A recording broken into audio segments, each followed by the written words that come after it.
High School Hype Squad coming up. Week 6 of the high school football season. We'll go over our TNL top 10, and we'll go over our matchup of the week, which is Harlan versus Marshall, coming up tonight in Ferris Stadium. Obviously, I have my Taco Cabana Thursday Night Lights shirt on. I want to start with Piper. I was going to put, what surprised you the most, but the game Piper played on Friday night against Smithson Valley was one of the best high school football games I've seen in my entire life. Piper now 5-0. They won the game against Smithson Valley 39-36. Absolutely insane game. Piper was up, I believe it was 32-29, and they had the ball with 3 minutes left. They basically had to run out the clock, but they were on their own 5-yard line. Fumble. Smithson Valley recovers it on Piper's 5. They go into score. They take the lead 32-36. Seemed like a blink of an eye later, Piper is scoring a touchdown. They win the game 39-36. Smithson Valley, an incredibly emotional loss for them because most of the kids that play at Piper right now used to go to Smithson Valley.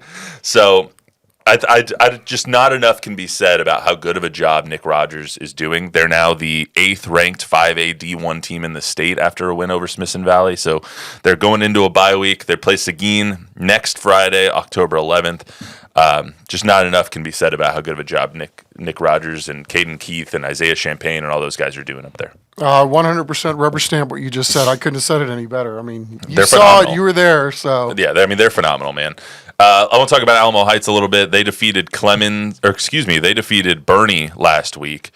They beat, I think the game was 35-28 against Bernie. They were tied at 21 at halftime. That was probably their toughest game of the season. That was now their 29th straight district win for them, which is really saying something for Alamo Heights because their old district, no disrespect to all the teams in that SAISD league, but Alamo Heights was the cream of the crop in that league. And now that they're now in a new 5A league, they're beating teams like Bernie. It shows you how good this team really is. No doubt, because Bernie's really, really good, really, really Shea talented. Hendricks does a great job with them there. 100%. So, maybe, again, I'm sure I'm like you. I mean, this whole 5A, these teams that are in 5A really give you goosebumps about what might be at the very, very, very end of the year. Yeah, and Alamo Heights is now the 3rd-ranked team in the state according to Dave Campbell's 5A D2 rankings. This team is not just good, San Antonio good, but they're Texas good. This team has the ability to win state, and I feel like we can't understate that enough. Right. They are now going into Harlandale this week. I believe they're at Harlandale, 7 p.m. on Friday. They have not lost to Harlandale since 1980. 1980 is the last time they lost to Harlandale. So Jeez. I think they'll continue that streak and probably win tomorrow night. Steele is our number 3 team in the TNL top 10. They're 4-1, 1-0 in district. They defeated Clemens 55-12. The Knights rebounded from their Austin Westlake loss. Obviously, they scored 50-plus points for the 3rd time this season. Don't really have to talk about that one too much. I think we're expecting Steele to dominate the rest of the season. Westlake was obviously their toughest game. They do East Central, though, this week, no pushover. They beat Bernie 52-49 2 weeks ago. They just beat Judson last week in a hell of a game. I think they went down 20. Judson scored a late touchdown with 2 minutes left, took the lead 23-22, tried to go for 2-point conversion, missed it. And then East Central comes back, gets their own touchdown, gets their own 2-point conversion, ends up winning by 7. So East Central, no pushover in this one. We're going to kind of speed through these a little bit because a lot of teams are either coming off a bye or they don't have a game this week. So Southwest, they had no game coming off a bye. They're going to play their toughest game of the year tomorrow against Southside in Dragon Stadium, 7:30. It's actually the first game in their new press box. So all right. Hopefully we'll send someone down there to check out the new digs. Brennan, the hottest team in Texas probably, they coming off their bye week, they are now in the Dave Campbell 6A rankings at number 24, which they deserve because they have a couple of huge wins over Harlan and Smithson Valley the last couple of weeks. Tonight they play O'Connor at Gus, 7:30 game. John Jay, I want to talk a little bit about John Jay. They are now 5-0, 3-0 in district. They beat Eagle Pass win 18-0. When the redistricting kind of came out for all the teams, you took note of John Jay because they have a lot of travel. They're going to be going to Eagle Pass, to Laredo for a lot of their 5A games, which good for them that they went down from 6A to 5A, but whole lot of travel for a high school team.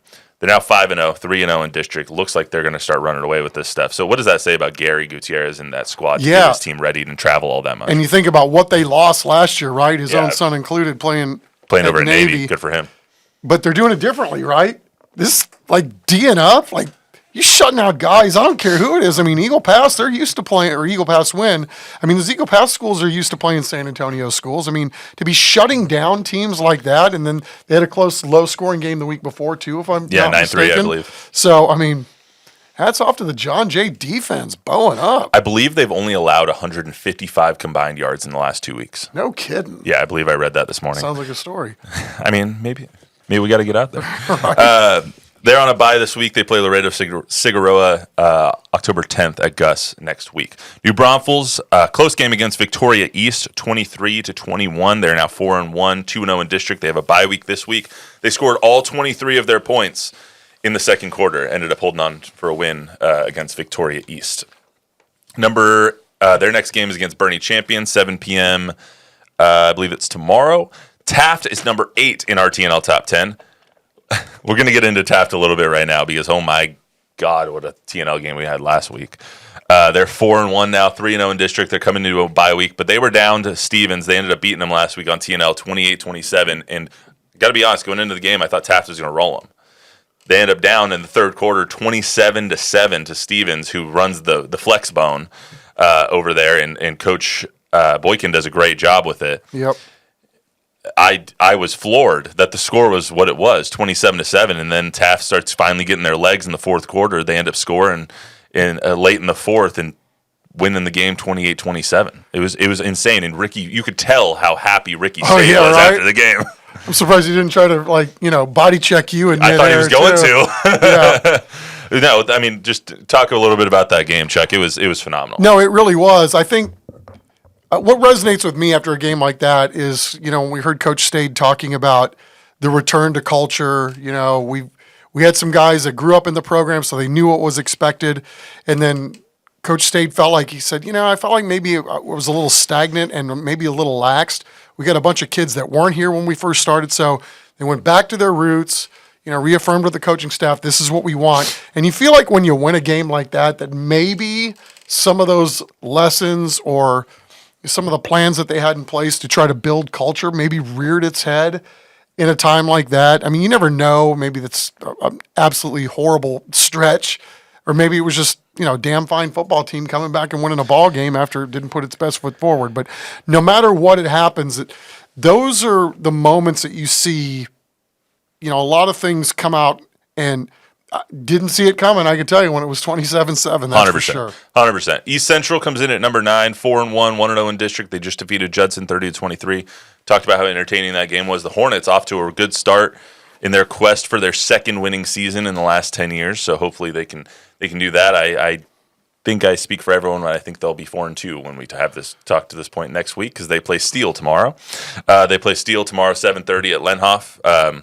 I'm curious to see what they do, right? Because I full disclosure, I haven't seen them play at all this year, but I know Coach Hubbard does a great job there. So I'm curious to see what they do against Steele. I know they'll be ready for that fight. So let's go. Bring it on. Smithson Valley coming in at number 10, 3-2 this season. Those 2 losses are by 3 points to Piper and by, I believe, 11 points to Brennan, who's a 6A team. So I don't hold those 2 losses against them. Those are 2 of the best teams in the state.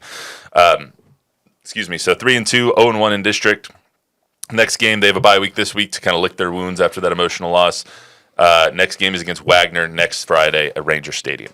Let's talk about our TNL matchup of the week real quick before we get out of here. Harlan, 3-1. They scored 57 points last week in their win against O'Connor. It was a close game. I went to that one to shoot for us, and it was close at first. Guys going back and forth. O'Connor actually had a 17-10 lead, and then Harlan just took over in the second half. Whole lot of really good players left because of graduation. Elijah Walton, who was our defensive player of the year last year on the News 4 side. Noah Ferris, obviously their all-everything quarterback, left because of graduation.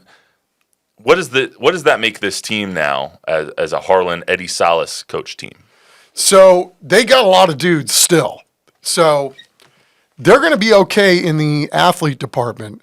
But I think what makes this matchup tonight fascinating to me is that Marshall's strength is running the football.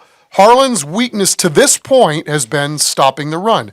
And they're trying some different things. They've got a different scheme. They've got some new coaches. So, again, it's a long season and kids are trying to grow up in the system. But Eddie Salas made it a point to say this week, it's like, look, we're at the point in the season where no more excuses for we're learning. It's a new scheme. We've got new coaches. They feel like they've got the talent to be able to execute better in some of their weaknesses. And as we know, Eddie's teams get better week by week. A lot of these teams do. I'm not just singling him out for that, but he's a damn good coach. And he's going to get these guys ready to play. Having said that, Marshall, they had Taft on the ropes. They had 4 turnovers in that game, still had him on the ropes.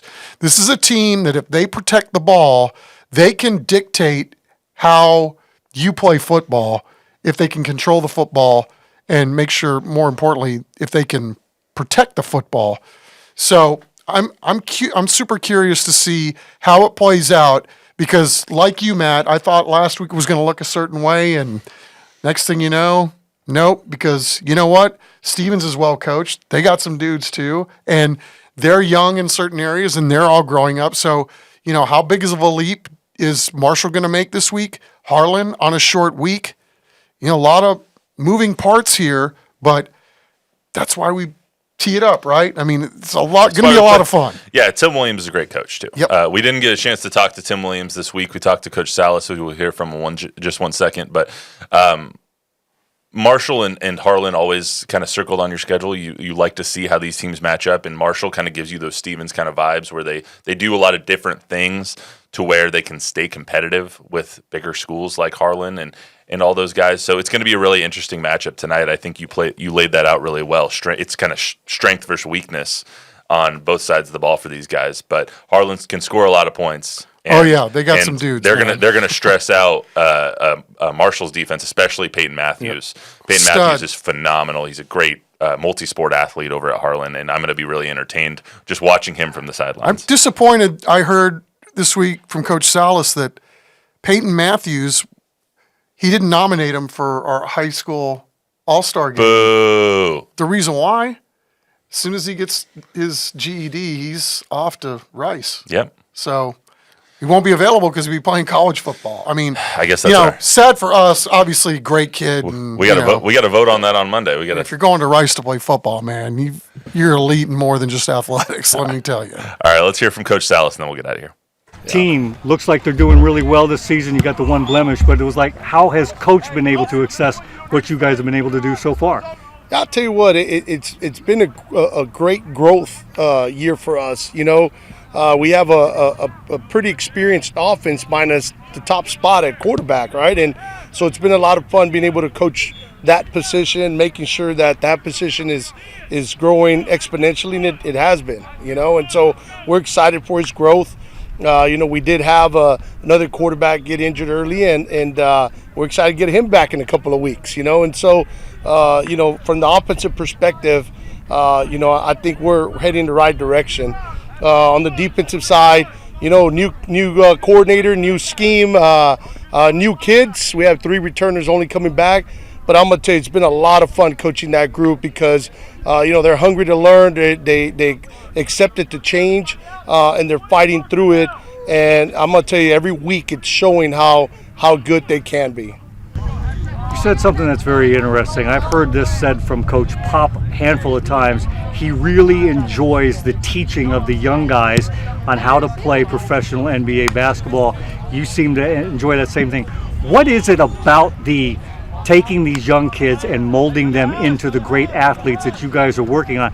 What makes that so special for you coaches? I think as coaches, once you have a couple of kids for 2 years or so, man, it's kind of routine for them, and they kind of get it, and you're giving them little nuggets here and there. But when you take a player who's young, has no bad habits, right, and he's capable but doesn't know anything on scheme, position, anything, to see him grow exponentially every day, you watch him on film, that's what coaching is about. That's why I love and enjoy doing it. I don't want to have a team that's obviously not experienced at all, but it's really nice to see that. And then with the older guys, as they're getting older, you get to teach, leadership. You know, there's more in leadership there, but the younger ones, you're teaching skills to get through these games and be successful. And so I love it, enjoy it. I could go home every day and go, man, I made a difference. What's keeping you up when you're watching this film on this Marshall team that they're going to present some challenges for you guys? You know, we haven't played Marshall in many years, you know, and I know Coach Williams does an amazing job at outflanking teams and movement and so forth. And so it's a challenge. Marshall has always had tough kids that play hard, run hard, tackle. I mean, they do all the things they need to do right. And for us, it's a challenge. We still have a young defense, and we want our kids to match that intensity, you know. And so for me, the challenge is where are we at now? You know, we always feel like instead of looking at just our opponent, we look at ourselves and go, where are we at? Where do we stand? Did we get better from a week ago? Did we get better from yesterday? And I think if we keep going in that direction, good things will continue to happen for us.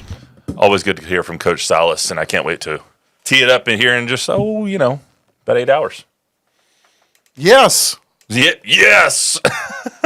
Yeah, I'm always looking forward to this too, man. Ferris Stadium, backyard brawl.